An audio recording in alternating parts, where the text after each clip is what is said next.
Oke, selamat berjumpa lagi dengan Bu Evi.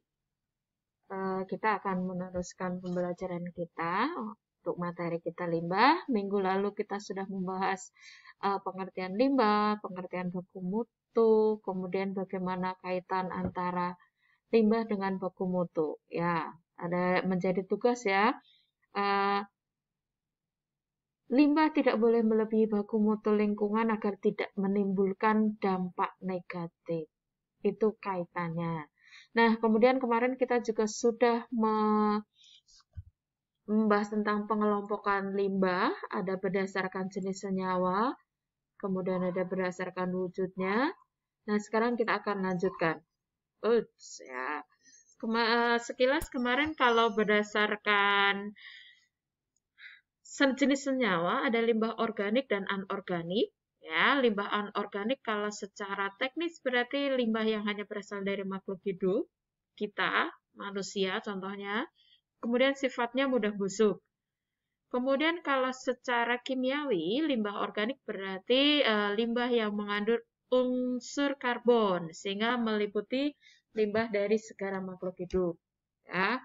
Kemudian limbah anorganik kalau secara teknis berarti limbah yang tidak dapat atau sulit terurai, ya. Kemudian kalau secara kimiawi meliputi limbah-limbah yang tidak mengandung unsur karbon, contohnya logam, aluminium, kaca, dan pupuk. Jadi ini ada secara teknis, ada secara kimiawi ya. Jadi bedanya seperti itu, ya.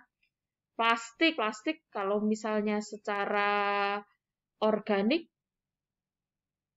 secara teknis berarti termasuk dalam limbah anorganik. Tapi secara kimiawi dia termasuk dalam limbah organik. Ya, tergantung konsepnya apa. Ya. Kemudian berdasarkan wujud ada limbah cair, limbah padat, limbah gas. Ya, limbah cair berarti ya berupa cairan. Ada limbah cair domestik, limbah cair industri, ada rembesan dan luapan, kemudian ada air hujan. Oke. Kemarin udah limbah domestik ya berarti dari rumah tangga, industri berarti dari industri, rembesan dan luapan ya biasanya limbah cair yang berasal dari saluran pembuangan air, pipa-pipa. Biasanya dekat rumahmu juga ada. Kemudian air hujan. Oke. Air hujan juga bisa menimbulkan dampak negatif, banjir. Kemudian limbah padat atau yang biasa disebut dengan sampah, ya kan? Ini ada garbage, ada rubbish, ada sampah abu, ada dead animal, ini bangkai tikus, bangkai ular, sering banget. Kemudian sampah sapuan, street sweeping, kemudian industrial waste, ya, sampah industri. Oke, kemudian ada limbah gas di udara, misalnya CO2, NO2, ya, misalnya kalian kentut, nah itu kan termasuk limbah. Apalagi kalau habis makan yang berbau-bau, apalagi kalau misalnya BAB-nya kalian nggak lancar, maka biasanya akan numpuk, nah jadilah limbah gas. Biasanya kalau kelasnya offline di kelas nanti ada yang diam-diam kentut tapi nggak terdengar suara tapi tiba-tiba tercium bau yang kadang-kadang seperti itu. Nah ini ada jenis-jenisnya, contoh, kemudian sifatnya. Oke, nanti kalian lihat di bukunya. Nah, kemudian berdasarkan sumbernya ada 4. Ya, limbah domestik berarti dari rumah tangga, kemudian limbah industri, limbah pertanian, limbah pertambangan. Ya. Kemudian yang keempat berdasarkan limbah B3, bahan berbahaya dan beracun. Ini semua materinya Bu Evi ambil dari buku cetak ya. Jadi tidak ada alasan kalian nggak paham kayak gitu. Mungkin Bu Eva hanya sekilas. Nah, menurut PP RI nomor 18, nah, sisa suatu kegiatan. Jadi kalau yang namanya limbah pasti ada kata sisa, ya. Kalau bukan sisa, ya bukan limbah. Nah, ini klasifikasinya. Saya nggak akan bahas panjang lebar karena di buku ada. Nah,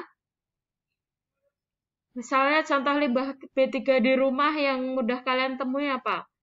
Misalnya semprotan nyamuk, kemudian eh yang buat lantai, kayak gitu. Kalau misalnya ini kan itu bisa berbahaya, ya. Nah, ada limbah beracun. Nah, limbah yang bersifat korosif menyebabkan iritasi, menyebabkan pengkaratan. Nah, semua materi bisa kalian baca di rumah kalian. Jadi misalnya dari halaman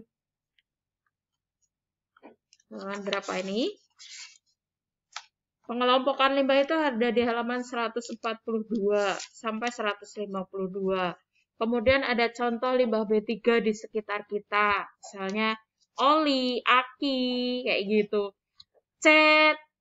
Kalau ada yang ngecat rumah itu kan baunya luar biasa kan? Nah, itu juga mengandung limbah B3. Kemudian yang suka buat nangkap-nangkap tikus itu lem-lem tikus, racun tikus, atau kamper, pembersih lantai, kayak gitu sebenarnya termasuk dalam limbah B3. Nah, sekarang setelah kalian membahas tentang pengelompokan limbah, nah yang menjadi tugas kalian adalah kalian membuat video. Video apa, Bu? Video mengenai limbah. Nah, bagaimana caranya? Sekarang kan kamu semua itu kan PJJ ya, di rumah. Apalagi dengan sekarang ini tanggal 11 sampai tanggal 25 pembatasannya cukup ketat. Jadi 75%, 25% yang WFH. Jadi otomatis mungkin lebih banyak orang di rumah saat ini. Nah, sekarang kalian tugasnya adalah yang pertama adalah mengidentifikasi jenis-jenis limbah yang dihasilkan di rumahmu itu apa aja. Kamu buat list daftarnya, ya kan? Kalian list, ditulis di buku tulis. Kalian ketikkan jenis-jenis limbah yang dihasilkan rumah tanggamu apa, di rumahmu apa. Nah, setelah di list, kemudian silahkan kalian kelompokkan. Kalau berdasarkan senyawanya, mana yang termasuk limbah organik, mana yang termasuk limbah anorganik. Nah, kalau berdasarkan sumbernya kan pasti udah berasal dari limbah sumber rumah tangga atau limbah domestik. Jadi, pengelompokan yang pertama berdasarkan jenis senyawanya. Ingat, jenis senyawa ada berdasarkan teknis, ada secara kimiawi. Kemudian, pengelompokan yang berikutnya adalah berdasarkan wujudnya. Kan ada limbah gas, limbah padat, limbah cair. Ya kan? Nah, silahkan dari daftar list itu kalian yang termasuk limbah cair mana, yang termasuk limbah padat mana, apakah ada yang termasuk limbah gas. Oke. Nah, yang berikutnya, kamu tulis dari daftar list itu mana yang berbahaya, yang termasuk ke dalam limbah B3. Nah, setelah kamu buat daftarnya, kemudian kamu jelaskan dengan menggunakan video. Syukur-syukur ketika kamu menyertakan listnya, kamu memvideokan, kamu jelaskan, oh, misalnya ini adalah sampah organik secara teknis, dia mudah membusuk, ya kan? Kemudian berdasarkan wujudnya, dia termasuk dalam limbah padat atau yang disebut sebagai sampah. Kemudian limbah ini tidak berbahaya untuk manusia. Ya, jadi kalian yang pertama membuat list sampahnya, kemudian kalian sebutkan ya Atau misalnya mau secara misalnya sambil kalian videokan, oh ini ada mama saya habis masak kangkung, ada bekas-bekasnya. Ini yang disebut sebagai limbah. Ya, berdasarkan wujudnya ini termasuk limbah padat. Kemudian karena bekas kangkung sayuran, berarti dia mudah terurai, maka dia termasuk dalam limbah organik. Nah, videokan secara singkat limbah-limbah yang dihasilkan di rumahmu. Oke? Kalau ada pertanyaan yang kurang jelas, nanti silahkan PC ke Bu Evi. Selamat bervideo. Terima kasih. Sukses selalu.